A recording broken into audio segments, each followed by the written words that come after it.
Salam dostlar, bugünkü maşınımız Panoramadır. 2.7 CDI motor vurub. Səbəbi də ondandır ki, qızdırılıb, su gedib motora. Elə də sürüblər, ona görə də motor tutub. Ona görə bu sıfırdan sökülüb inşallah yığılacaq.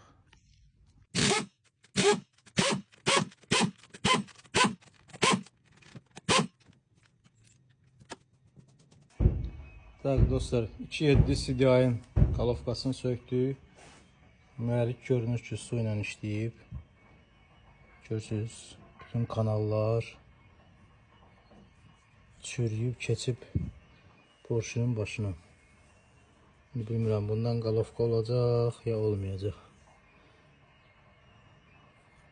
Mümkün burada hamısı çürüyüb. İndi blokumuzu da çıxardacaq. Deməli, nə baş verib? Zagluşkalar çürüyüb, su axıdıb, mühərrik qızdırıb.